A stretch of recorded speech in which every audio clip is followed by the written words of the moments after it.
Yes, it is us. Nice to meet you. Good to see you. Thank you so much. We greatly appreciate your time. I've got the microphone on. Okay. 5, 4, 3, 2. Ladies and gentlemen, Larry Snowdy here, and I'm not sure that I have to introduce the gentleman next to me, but I'm going to anyway. Chuck Finley, how the hell's it going? Good. Thank you. Chuck Finley is forever. Chuck Finley will always be forever, sir.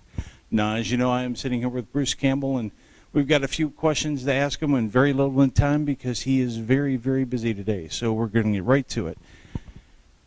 You've been in quite a few cult classic TV shows. You've been in quite a few cult classic movies, some that you've written and directed and produced yourself. How does it feel to finally hit the big time of public access TV? Huge. It's huge. We work our whole lives for this. We work our whole lives to be broadcast to 17 different households. You know, I struggled to be in the Spider-Man movies, to be reached by, you know, billions of people in order to come back home to be with you. So that's important. Never forget where you came from. That's what I say. All roads lead to public access. As well it should, honestly, because that's where most things are honest. Yeah. In a boring, unprofessional kind of way, yeah. Well, we are talking hick towns most of the time, man. Yeah. In a good way. In a good way, yeah. You know, good hick people, yeah. So one of the things that I wanted to ask you is that when you first started out, you basically started off with your friends. Mm-hmm. Okay. I'm ending with my friends. Okay. Well, I mean, now that you've done many other movies and many other projects where you've worked with other actors, has it been easier to get a groove going, acting with these new people, or has it been harder to get settled, or? It's always good to work with people that you know. So for Ash vs. Evil Dead, the new TV show that we're doing, Rob Tappert goes all the way back, Sam Raimi goes all the way back. You know, we were the original partners on Evil Dead. Right. Ted Raimi, who we just got back for the new season of Ash vs. Evil Dead. Awesome. Ted plays my old high school friend Chet, who's a bigger loser than Ash is. I didn't think that was possible. It is possible, believe it or not. All right. And Ted will make you believe that. Well, You will believe a person is a bigger loser than Ash. Wow. Okay. So, you know, so it's always good to work with the people that you know. It's not always possible, but these days, when we knew we could reassemble this project, we handpicked the people that we wanted. Okay. And that's how it works. Well, that's cool. As long as you're happy with it, as long as Because when you're in your 17th season of this show, Mhm. you go, I don't want that guy Larry anymore behind the camera. I want Joe. Right. And I want to interview Ken, not Pete. Okay. And I want to have this microphone, not that microphone. You get to pick and choose You because get to you're call your used to it. shots. I got you. I got you. So, mind your P's and Q's. You might be out of here, Larry. Joe might be in here tomorrow. You never know with us, actually. If you stay on the air long enough. Well, we've been on the air for 25 years. All right, so why is he still here then? Because he's the one with the car. Got it. And he's Right, the one with public the access. Yeah, That's right. see? He's the guy with the. You gotta remember. He's the one with the access. To the public. No, wait, that didn't sound right. Now it's been 30-something years since Evil 37. Dead. 37. Yeah, 79 was when we shot. Yes, sir. And you come to these conventions and you have all these fans. When you first started out, were you just like, I'm hoping I actually get paid for this movie, or did you? No. Look, I was a producer of the first Evil Dead, so you know, it wasn't really about getting paid. It was about making the movie that we could sell around the world. Right.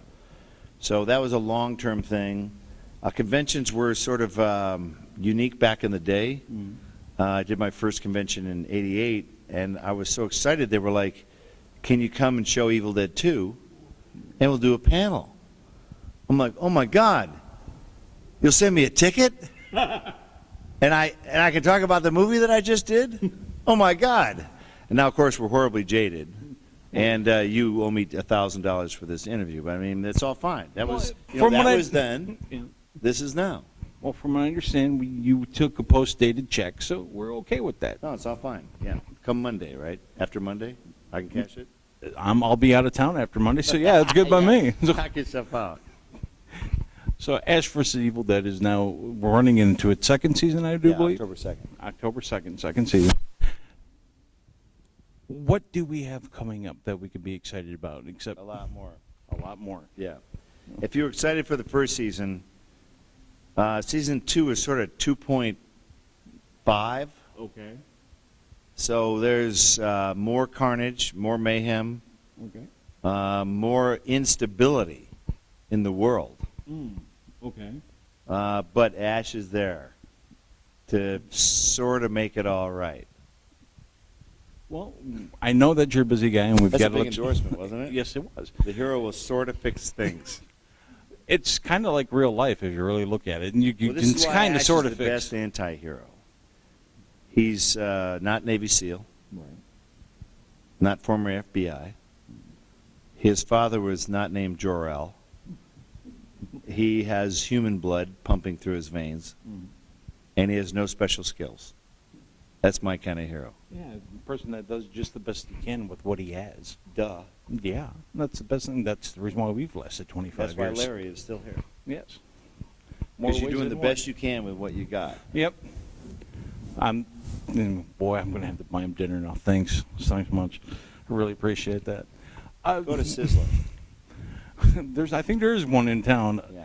A couple of quick If you questions can't afford for you. Sizzler, go to Outback Steakhouse. That's more expensive. Oh, is it? Yeah. Okay. then So go to you just lost the Applebee's. common man touch No, that you go to- had here, go to man. Applebee's. Go to Applebee's. Okay. It's the neighborhood bar and grill. Actually, I'll probably take him the Golden Corral. Okay, now I know where not to go for dinner tonight. There you go. So, quick question for you: Jello pudding pops, tasty snack treat or Myrtleade? Your opinion. Jello pudding pops are symbolic of the problems of our country. Okay. Nutritionally speaking. Well, I agree. Well, come on, I agree with It's you a here. nutritional thing. Yeah. Okay. I got I mean, we all know it. They taste great. you. Mm-hmm. Less filling. Yeah. But no. No. Okay. All right, yeah. It's a long-term fail. Do you have any other projects coming up that you'd like to discuss really quick? There's one movie I did that, when you make these low-budget movies, you never know when they're going to come out. Right. I did a movie called Highly Functional Okay. 2 years ago. Got sort of held up in some contractual crap. Okay.